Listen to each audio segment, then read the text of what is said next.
I hope everyone's doing well today. Well, make no mistake about it, we are living in the last days. How close are we to the end of days? We can't know the day or hour, but we can know the season. Now, you're not going to want to miss the rest of this. I'm going to walk you through the scriptures that perfectly project our day and age. In doing so, we're going to see just how close we are to the end of this time. Let's set the stage by looking at what has clearly happened already and how it sets up the next chapter of our history. Okay, so one prophecy that's been fulfilled is the cornerstone of all prophecy about end times, and this is the restoration of the nation of Israel. This was a repeated theme of the prophets, and without this having happened, the second coming would be well into the future. This prophecy has obviously been fulfilled against all odds and against every pogrom carried out against the Jews and the Holocaust itself. Now, the devil worked hard throughout history to kill off the Jewish people, hoping against hope that he could foil God's plan and change his bleak future. Satan's plan, of course, blew up in his face, and you might say the Holocaust actually laid the groundwork for the following prophecies to come to pass. In Luke it says, "And they, being the Israelis, shall fall by the edge of the sword and shall be led away captive into all nations, and Jerusalem will be trodden down by the Gentiles until the time of the Gentiles is fulfilled." Now, of course, we know that Jerusalem has been trod down by everyone from the time of the Crusades all the way through modern ages. And it tells us that all of this is going to have to be fulfilled, and that will kind of usher out the age of the church age. And we are, of course, in the last generation. Now, in Amos chapter 9, starting at verse 13, it says, "I will bring again the captive people of Israel, and they shall build the waste cities and inhabit them. And I will plant them upon their land, and they shall no more be pulled up out of their land which I have given them, says the Lord thy God." This miracle of the restoration of Israel is very remarkable in that no other ancient civilization has ever been revived after 2,000 years of extinction. And this was all foretold by many prophets and ancient texts to boot. The Bible tells us that once these things are fulfilled, the last generation has been ushered in, and so we are in that generation. So why do I say the rapture is imminent?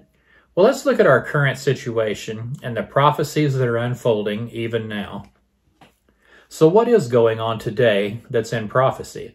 The disciples, of course, asked Jesus, "What is the sign of the end going to be?" And he responded in Matthew 24 in very great detail. But in verse 33, he said, "When you see these things come to pass, know that the end is near, even at the door." And I'm going to touch on a lot of those things momentarily. Just because Israel has been restored by the will of God doesn't mean her enemies are going to be happy about it.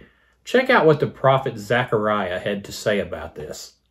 In Zechariah 12:3 it says, "Behold, I will make Jerusalem a cup of trembling unto all the people around it. And that day I will make Jerusalem a burdensome stone for all people." Boy, has that ever happened. "All that burden themselves with it shall be destroyed," even as has already happened in the wars we see brought against her by her neighbors ever since 56 and 67. And this started out that, everybody was gathering against her, but it says, "Even so, all the people of the earth will be gathered together against her." And this started out with just the Middle East, but this hatred for Israel seems to have spread like wildfire. We see it today. Just ask the squad in Congress how they feel about Israel. Many people, even in the United States, are turning against Israel. And this, of course, isn't a good idea. "And it shall come to pass in the last days that I will destroy all the nations that will come against Israel." And of course, in the Battle of Armageddon, all of these nations are going to be utterly destroyed. So we certainly see these things happening in the time that we live, as far as it goes with people hating Israel, hating Jerusalem. And this has been very prominent in the news for a long time. Israel and the Middle Eastern dilemma has eaten up a lot of newsreel over the last several years. But what's going on in the rest of the world that's fulfilling prophecy? Well, in 2 Timothy 3, it says, "In the last days perilous times will come. Men will be lovers themselves. They're going to be blasphemous, unthankful, unholy, and lack natural affection. They're going to despise people that are good. They're going to love pleasure more than God." And isn't this a very accurate description of the world in which we live? I would certainly say so.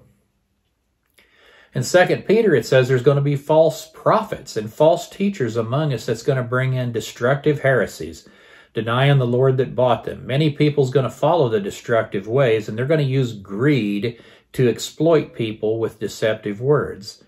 And we can see already, even in the prosperity gospel and the different kind of heresies that have been brought out in recent years, there's a lot of things that sound a lot like Christianity, but indeed really aren't. And 2 Peter 3 says, knowing this, that in the last days scoffers will come, walking after their own lusts, saying, where is the promise of his coming?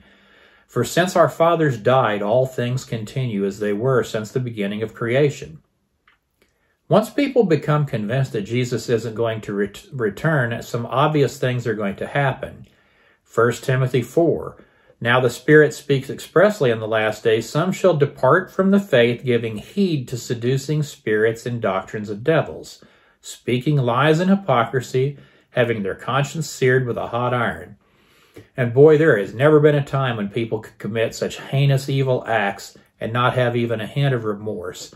We've seen that recently in some of the shootings at grade schools, in the grocery store up in Buffalo. It's horrible. These people could just walk into these places and take life without any remorse, without any thought, in a very sociopathic type of a way. And it's because their conscience has been seared with a hot iron. It talks about in Daniel 12, it says, shut up the words, seal the book to the end of time. Many are going to run to and fro, and knowledge shall be increased. Never have we seen an increase in knowledge like we've seen over the last few years with the advent of the computers and the smaller microchips. Knowledge now is being increased to the degree that the amount of knowledge in the world is doubling like every 18 months. In Daniel's day, the amount of knowledge in the world, it never increased for the longest time. For centuries, it went on exactly the same. And oh yeah, you've probably noticed people are definitely going to and fro. They couldn't have done that in Daniel's day. People didn't go more than 20 miles from their birthplace in their entire life, generally. But people today, they can travel all over the place, and they certainly are going to and fro. In Mark 13, it says that you shall hear of wars and rumors of wars, and nation shall rise against nation, and kingdom against kingdom. And there will be earthquakes in divers places, and famines and troubles, and these are the beginning of sorrows. My goodness, all of this stuff is very much happening. Of course, we see Russia has invaded Ukraine, and this may evolve into a more dynamic war. There's going to be earthquakes in divers places. You can go on the USGS, the geological site. You can see that there was 4 major earthquakes just yesterday. There's earthquakes all over the world, everywhere, going on all the time. But more than that, what about the famine that's been predicted by the World Economic Forum for this year, that without Russia and Ukraine's crops, it's going to be horrible. There's going to be a lot of people starved. This is a horrible prophecy that we're very likely going to see come to pass this year.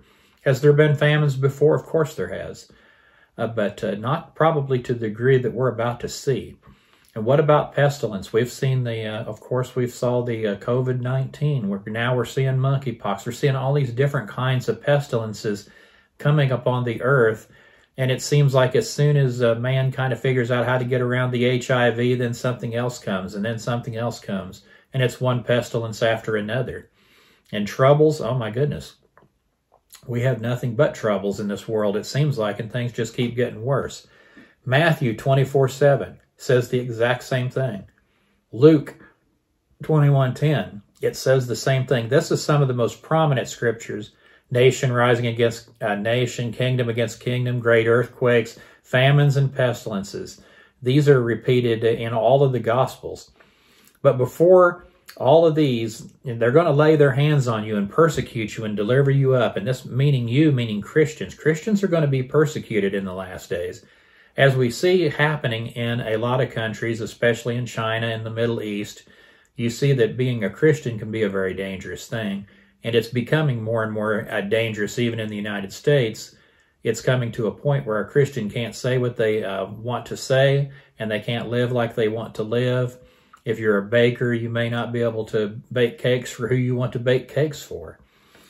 And so Luke 17 tells us, as it was in the day of Noah, it's going to also be in the last days before Jesus comes. And what the Bible says about the days of Noah was that people were acting just like people are acting today. Well, I'm going to go ahead and wrap this part up. As it was in the days of Noah, we're going to talk tomorrow about how it's going to get worse. We're going to talk about the prophecies that will tell us why it is the way it is in the world today, and why it is that very soon we are going to see the rapture of the church. And so you won't want to miss part 2. But as for now, I hope you guys are having a great day, and I will talk to you in a while.